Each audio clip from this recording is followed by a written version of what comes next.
G'day guys, my name's Dave Tran and welcome to another Guitar Zero to Hero song tutorial. And in this lesson, I'll be teaching you how to play Shallow by Lady Gaga and Bradley Cooper.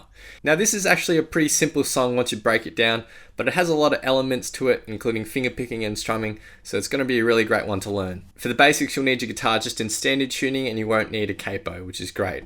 Now, if you want to master your chords back to front, then be sure to head over to guitarzerotohero.com to pick up my free guitar ebook. Or if you want to take your guitar to the next level, then check out Guitar Zero to Hero Premium, which is my complete step-by-step guitar course. Now, the guitar I'm playing in this lesson today is a Cole Clark Fat Lady 2, and if you want to find out more, then there's a link in the description below. So let's get stuck into the intro, and now this is going to be finger-picked. So for our finger-picking basics, your thumb will take care of the 6th, 5th, and 4th strings, and your index, middle, and ring finger will take care of the 3rd, 2nd, and 1st strings respectively.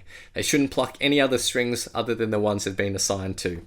Alright, so we're going to start with an E minor 7 chord shape like this. So it's just like a regular E minor, except your ring finger is going to go down onto the 3rd fret of the 2nd string. For the first bar, we'll start by plucking the bass note, which is the 6th string, then we'll go to the 4th string, the 2nd string, and then the 3rd string. So just 4 plucks there for the E minor 7. Now we're then going to go to a D/F sharp chord shape. So your index finger will go on the 2nd fret of the 6th, and your middle finger will go on the 2nd fret of the 3rd string. For this chord shape, you'll be plucking the 6th string and then the 3rd and 2nd strings together, like that. Now that's on the 3 end beat, and then after that, we're going to go to a G chord shape, and on the end beat after the 4, you'll be pinching the bass note, the 3rd and the 2nd string all together at the same time. And that's it for the first bar, so in total, it'll sound like this. 1 and 2 and 3 and 4 and 1 and 2 and 3 and 4 and... So you hold that last note out for another full bar, and then we're going to go to a C chord shape. Now if the back end of this intro is too difficult for you, I will be teaching a simpler version later on that we use just in the verse. Anyway, back to the C chord, we'll be plucking the 5th string, 4th string, 2nd string, and then you take your pinky finger and put it on the 3rd fret of the 2nd string, pluck it again. So those first 4 plucks, 1 and 2 and then we're going to hit the open 3rd string, then bass note again, and then 1st string, and then 2nd string. And you want to maintain your pinky on that 3rd fret of the 2nd string. So those last 4 notes, and all together for the C chord.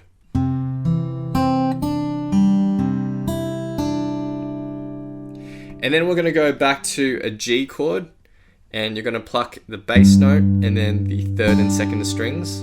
So 1 and then we're going to go to a D chord shape and pinch the bass note, which is the 4th string here, 3rd and 2nd strings together. And that's on the end beat after the 2. So 1 and 2 and 3. Now on the end beat after the 3, we're going to be doing a hammer-on pull-off of the 2nd fret of the 1st string. So you'll pluck the open 1st string first, and then with your middle finger, hammer on and pull off. So you only need to pluck that string once, like that. It's a very quick hammer-on pull-off as well. And then on the 4 beat, we go 2nd string, and then we end on the 3rd string. So those last 3 plucks will sound like this. So that's it for the first line of the intro. The second line of the intro is just the first 2 bars, so we've already learnt that. Altogether, the intro will sound like this.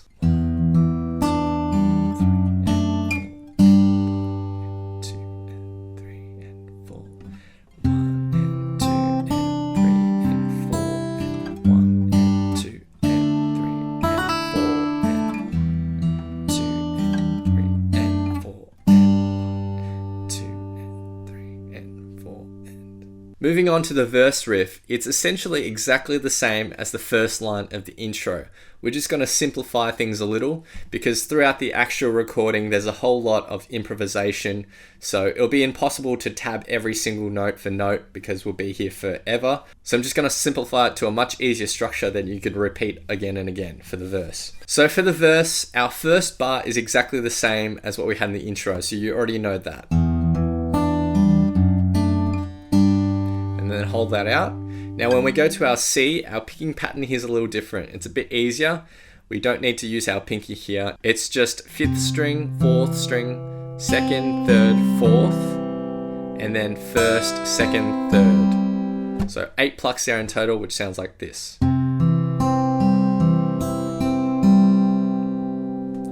And then we of course go to our G, bass note, 2nd and 3rd string, and then on the end beat after the 2, we hit our D chord like that. So that's it for the simplified verse, which is a lot easier, which sounds like this all together. 1, 2, 3, and 4, and 1, 2, and 3, and 4, and 1, 2, and 3, and 4, and... That's it for the verse. Now, there's a little break just before Lady Gaga comes in with her verse, and it's really nice and easy because it's just that first bar that we have.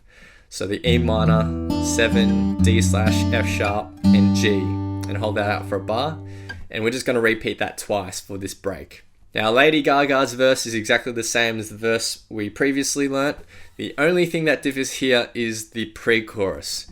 Now for the pre-chorus, what we're going to change up is the very last bar. So for the very last bar, instead of hitting the bass note, then the 2nd and 3rd string, and then going to our D, we're just going to be pinching the G note on the 1 beat, and then pinching the D note on the 3 beat, not the end beat after the 2.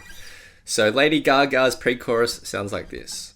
1 and 2 and 3 and 4 and 1 and 2 and 3 and 4 and 1 and 2 and 3 and 4 and 1 and 2 and 3 and 4 and... that's it for the finger picking. So now we'll move on to the chorus, and we're going to start implementing some strumming here. For the chorus, we just have one line of chords. We start with an A minor, then we go to a D, then G, back to D, and then E minor.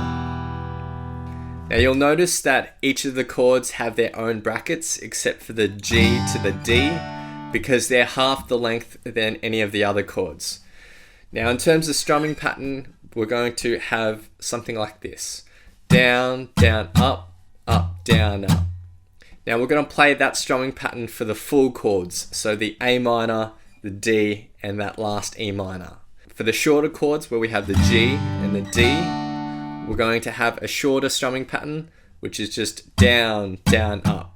And that's going to be played for each of those chords. Just follow the annotations and you'll see what I'm talking about. But in total, this first chorus will sound like this. Down, down, up, up, down, up, down, down, up, up, down, up, down, down, up, down, down, up, down, down, up, down.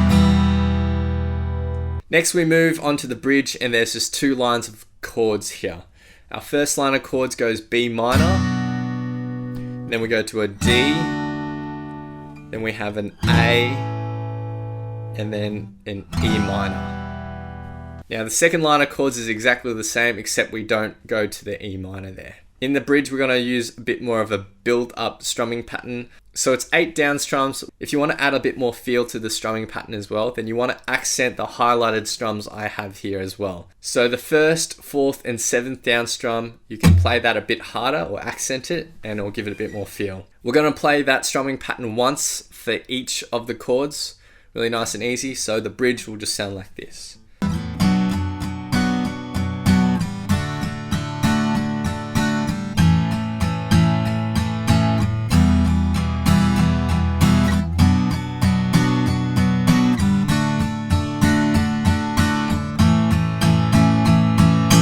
And that's it for the bridge. Now, the final chorus is similar to what we had in the first chorus in terms of chords, but we're going to implement a different strumming pattern here that works a bit better with the drum beat. The strumming pattern for this final chorus is down, down, down, down, up. Now, up here in the annotations, there'll be a little number above each chord, and that will just indicate the amount of times you'll play that strumming pattern for that particular chord. So the final chorus will sound like this.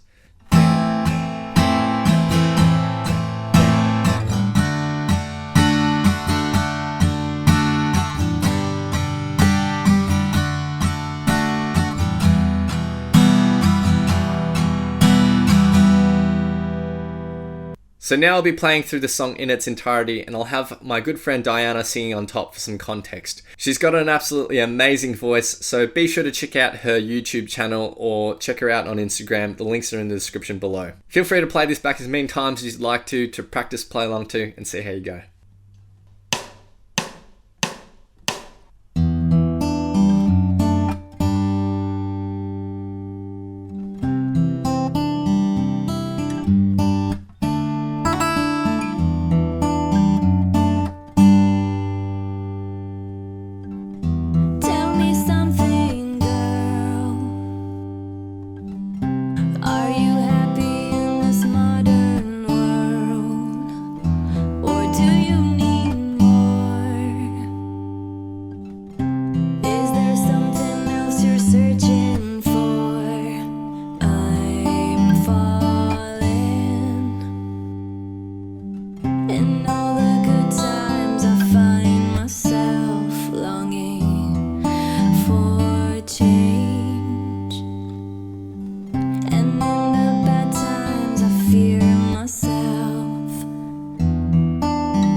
Thanks for watching, guys. Be sure to head over to guitarzerotohero.com to pick up my free guitar ebook. If you want to take your guitar to the next level as well, then check out Guitar Zero to Hero Premium, which is my complete step-by-step guitar course where you'll learn fingerstyle lessons, theory, scales, and things I don't teach here on YouTube. Now, as always, be sure to hit that like button, hit subscribe, click the little notification bell as well so that you don't miss out on my updates. Leave your thoughts, comments, questions, and requests down below, and I'll see you guys next time on Guitar Zero to Hero. Cheers.